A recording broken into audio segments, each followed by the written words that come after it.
আসসালামু আলাইকুম বন্ধুরা, হাই, আমি রেজিয়া। আমার এই ছোট্ট সংসারে তোমাদের অনেক অনেক ওয়েলকাম জানাচ্ছি। তোমরা সবাই কেমন আছো? আশা করছি ভালো আছো। আমরা বেশ ভালো আছি। তো দেখো, আজকে আমার বর একদম সকাল সকালে কাজে লেগে পড়েছে। কারণ কি বলো তো বন্ধুরা, এখানে না নতুন কিছু করার আর কি চেষ্টা চলছে। তো আশা করছি ব্লগটা ভালো লাগবে, দেখতে থাকো। আর নতুন কিছু করব, তো আজকে করব না, যেদিন করব তো তোমাদের সাথে সেই ব্লগটাও শেয়ার করব। তো দেখো, আমার কিন্তু মানে অনেক কাজই হয়ে গেছে। এদিকে কাপড় জামাও ধুয়ে মেলে দিয়েছি, আর এদিকে হাজবেন্ড যাচ্ছে আর কি কাজ করতে। তো এগুলো কিন্তু পরিষ্কার হয়ে গেছে। তারপরে দেখো, এদিকে আমি তোমার স্নান করে নিয়েছি। স্নান করার পর তোমাদের সাথে আর কোনো রকম ব্লগ শেয়ার করা হয় নাই। তো এখন আর কি শেয়ার করছি একবারে সন্ধ্যার দিক। তো সন্ধ্যার থেকে শেয়ার করছি, মানে এই যে চা খাবো। আর এখন একবারে রাত্রি হয়ে গেল। তো রাত্রেবেলা দেখো হাজব্যান্ড রাত্রে কী নিয়ে আসলো, একটু চানার ডাল মানে তরকারি নিয়ে আসলো, আর লেবু, পেঁয়াজ আর চিনি, তোমার কোলগেট শেষ হয়ে গেছে, তো ওগুলোও নিয়ে আসলো। তো নিয়ে আসার পর খাওয়া দাওয়া করে কিন্তু আমরা ঘুমিয়ে পড়বো।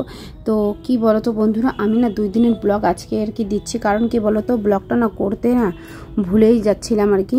আর এদিকে পুচকুসোনাকে ঘুম পাঠাতে পাঠাতে আমিও ঘুমিয়ে পড়েছিলাম। তারপরে এই যে আবারও সেই সকালবেলা তোমাদের সাথে আবার শুরু করলাম তার পরের দিনের। তো এই যে সকালবেলা দেখো, এখানে চা সবার জন্য বেড়ে নিয়েছি। আর এখন না কয়েকদিন ধরে লাল চা খাচ্ছি। কারণ ওই যে হাজব্যান্ড আস্তে আস্তে অনেকটা রাত হয়ে যাচ্ছে, তারপরে এদিকে দুধ পাওয়া যাচ্ছে না, তো এর জন্য আর কি লাল চা খেতে হচ্ছে। আর একটা দাদা আর কি, যেই রাজুদা বলি না, সেই দাদাটা আর কি মাছ দিয়ে গেল। তো 80 টাকা মাছের ব্যবসা করে। তো ওর দাদার কাছ থেকে আর কি 80 টাকা দিয়ে মাছগুলো কিনে নিলাম। তো দেখো কতগুলো মাছ দিয়ে গিয়েছে। আর এত ছোট ছোট মাছ বাছতে অনেকটা সময় লেগে যাবে।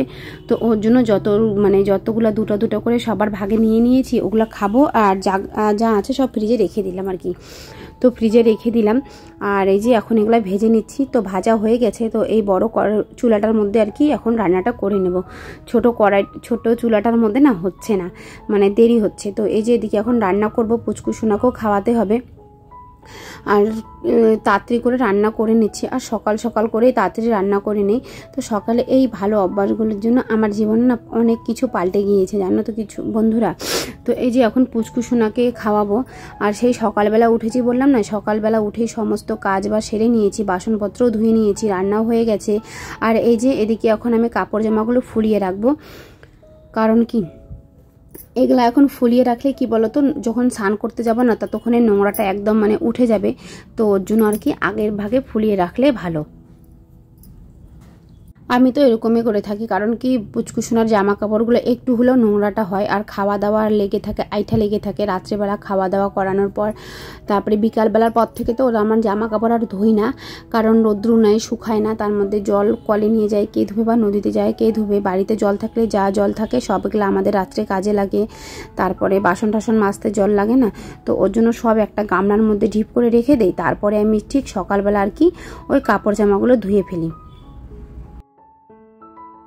গামলার মধ্যে ডিপ করে রেখে দিই। তারপরে এই যে সকালবেলা আর কি কাজকর্ম করে কাপড় জামাগুলো ফুলিয়ে রেখে দিই। সকালেও তো আমার অনেক জল লাগে।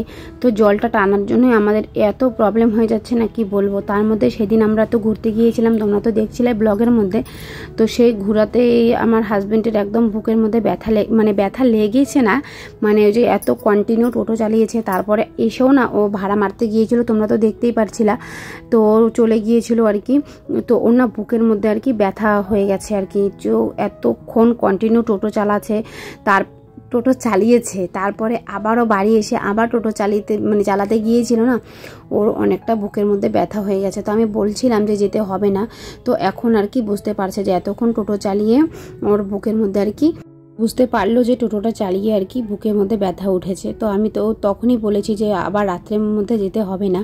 তো ওর ভাড়া ছিল, ফোন করছিল, ওর জন্য আর কি গেল মানে আমার হাজব্যান্ড। তো কি করব, টাকা পয়সাও না থাকলে তো হয় না। তো এটা তো তোমরা জানো, একটা মধ্যবিত্ত সংসারে সব কিছুই লাগে। আর কি বলা যায়, শখ পূর্ণ করতে মানে মানুষটা আমার কোনো কিছুতেই ছাড়ে না। কি বলবো, দেখো এত কষ্ট করছেন না, তাও কিন্তু কি বলবো জানি না, এদিকে হাজব্যান্ডও কষ্ট করছে, এদিকে তো আমিও কষ্ট করছি তোমাদের সাথে একটু ভিডিও শেয়ার করে, কিন্তু তারপরও জানি না উপরওয়ালাটা কেন এরকম করছে। যদি একদিন মুখ তুলে দেখে তাহলে তো অবশ্যই সব ঠিক হয়ে যাবে, কিন্তু জানি না এখন কবে দেখে উপরওয়ালাটা। তো যাক, যখন দেখবে সময় আসলে সব ঠিক হয়ে যাবে, এতটুকু আশা রাখছি আর কি। তো ঘর ঝাড়া কিন্তু হয়ে গেল, আর সামনেটা একটু ভালো করে ঝেড়ে দিচ্ছি। আর এখানে বসে বসে এতক্ষণ ধরে বাসনগুলো মাজলাম না, তো দেখো জল জল হয়ে গেছে। তো ঘর মুছবো আর তারপরে এই জায়গাটা আরও ধুয়ে দিব, তো একদম পরিষ্কার করে নেব। আর ওই যে জুতাগুলো বাইরে রাখা আছে, তো জুতাগুলো আর কি ঢুকিয়ে নেব। আর ফুল গাছগুলোতে দেখো কত সুন্দর ফুল ফুটেছে, আর বাইরে কিন্তু অনেক রোদ উঠেছে। আর কাপড় জামা ধুয়ে মেলে দিয়েছি অনেক কাপড়, তো সেই কাপড়গুলো আর কি উঠিয়ে নেব। আর এই যে এদিকে বোতল টোতলের মধ্যে জল আনতে হবে, তো কাপড়গুলো সকালবেলায় মেলে দিয়েছি না, একদম এত কাড়া রৌদ্র, তো ভাবলাম কি উঠিয়ে নিই। আর এগুলো কিন্তু সব পুরোনো কাপড়, আর নতুন কাপড়গুলো না এই যে এই পাশে যে আমার একটা বারান্দার এখানে একটা তার বেঁধে রেখেছি, সেই তারের মধ্যে কাপড়গুলো মেলে রেখেছি। কারণটা হচ্ছে যে রৌদ্রের মধ্যে জ্বলে যায়, আমার দিদি বলেছে রৌদ্রেতে একদম কাপড় দিতে না, তো ওর কথাটাই মেনে আর কি রৌদ্রতে দেই না। আর অনেক বন্ধুরাও আমাকে কমেন্ট করেছে যে হ্যাঁ বন্ধু, মানে কমেন্টে বলেছে যে রৌদ্রতে কাপড় দিলে হ্যাঁ জ্বলে যায়। তো আমি না আগে জানতাম না, জানো, তো আমি ভাবলাম কি কাপড়টা তাহলে ভালোভাবে শুকিয়ে যাবে, এরকমটা ভাবছিলাম। তো এদিকে কাপড়গুলো উঠিয়ে নিয়েছি, আর অনেক কাপড় এই যে এগুলো ভিজা আছে, পুচকুসোনার প্যান্ট আর রুমালটা, তো সেগুলো আর কি মেলে দিচ্ছি। আর ওই যে ওখানে বালতির মধ্যে জল রেখেছি না, তো ওটা পুচকুসোনাকে স্নান করিয়ে দিব, কিন্তু এখনই স্নান করিয়ে দেবে। দেখো ও দাদাজি ওকে একটু নিয়ে গেল, ওকে খাইয়ে দিলাম, তো ওকে একটু নিয়ে গিয়েছে, তো আবার নিয়ে আসলো, ওকে স্নান করিয়ে ঘুম পাঠিয়ে দিলাম। আর হাজব্যান্ডকে দিয়ে একটু কাজে লাগিয়ে দিলাম, যে বললাম কি তুমি একটু তাহলে এই কালকে তো ওই জায়গাটা পরিষ্কার করেছো, আজকে একটু মাছটা পরিষ্কার করে দাও। অনেকগুলো মাছ ছিল। তারপরে কি বলো তো, আমি ঘর দুয়ার মুছে দুইজনে মিলে সুন্দরভাবে মাছগুলো পরিষ্কার করে ফ্রিজে রেখে দেবো আর কি, স্টোর করে। তো দেখো এদিকে এখন কিন্তু আমি ঘর মুছছি, আর পুচকুসোনা কিন্তু আরাম দিয়ে ঘুমিয়ে আছে। তো এই যে পাপোশটা যে এত সুন্দর না, কি বলবো, এটাকে ধুই নেই এখনও, তো ধুতে হবে আর কি। তো এই যে নদীর জলটা একদম পরিষ্কার চকচকা হয়ে যাক। আর পাথরটা না, মানে যে পাথর, একটা বড় পাথর আছে, সেই পাথরে যে আমরা কাপড় ধুই, সেই পাথরটা না মানে ডুবিয়ে আছে আর কি জলের মধ্যে। তো ওর জন্য ভাবলাম কি যে জলটা একদম পরিষ্কার হয়ে যাবে, তারপরে আর কি ভালো করে এই পাপোশটা ধোবো। তাই বলতে চাই যে বন্ধুরা দেখো, আমি কিন্তু যার ভিডিও দেখি আমি অনেক বড় কমেন্ট করতে পারি না, সেটা তোমরা কিন্তু কোনো কিছু ভুল ভেবো না। কারণ কি বলো তো, আমার ছেলেকে নিয়ে আমি কাজ করি, তার মধ্যে কি ভিডিওটা তোমাদের চালু করে রেখে দেই এরকম কিছু। আর কিন্তু আমি কি বলো তো, অনেকটা কমেন্ট করতে পারি না গুছিয়ে, কারণ ভিডিওটা চালু করে রেখে দেই। আর আমার বাচ্চাকে নিয়ে তোমরা জানোই যে এত খরচ, তার মধ্যে আমিও একটা হাউসওয়াইফ, এদিকে সংসারের কাজ করতে লাগে, বাচ্চাকে সামলাতে লাগে, তারপরে আর কি একটা ভিডিও এডিটিং, ভিডিও ভয়েস দেওয়া, আর তার মধ্যে একটু তোমাদেরও ভিডিও দেখা। তোমরা আমার ভিডিও দেখো, তোমাদেরকে অনেক ধন্যবাদ, অনেক ভালোবাসা জানাই। তো তোমরা আমার পাশে এভাবেই থেকো, আমাকে এভাবেই সাপোর্ট করো। আর তোমাদের সাপোর্টে কিন্তু আমার খুব দরকার, মানে খুবই দরকার। তোমরা যদি সাপোর্ট না করো তো আমি এই পথ কোনোদিনও এগোতে পারবো না। তোমাদের সাপোর্ট ছাড়া কিন্তু আমি অন্ধকারে থেকেই যাব। তো তোমরা যদি আমাকে একটু বেশি করে সাপোর্ট করো, তাহলে আমি অনেক কিছু এগিয়ে যেতে পারবো।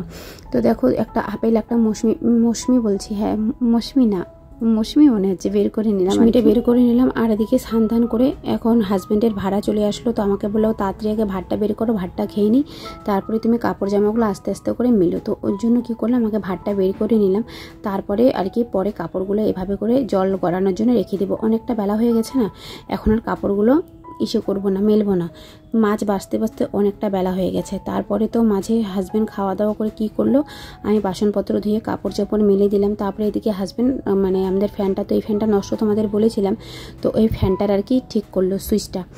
তো ঠিক করার পর সুইচটা তো না মানে একটা কি ছিল আর কি, ওটা এনে আর কি ফ্যানটা ঠিক করলো। তো চাদরটার মধ্যে ফ্যানটা মুছলো, এত নোংরা হয়েছে, তো ভাবলাম কি চাদরটা চেঞ্জ করে নেই। তার মধ্যে ওটা সুতির চাদর ছিল না, এখন সুতির চাদরটা বিছিয়ে রাখবো, ওই চাদরের মধ্যে ঘুমাতে পারবো না পুচকুসোনাকে নিয়ে। তো আজকের থেকে এই বিছানার মধ্যেই ঘুমাবো, কারণ ওই বিছানার মধ্যে ঘুমালে না ঘুমটাও ভাঙে না, আর এত ফ্যানের স্পিড সারা শরীরে ব্যথা হয়ে যাচ্ছে সবারই।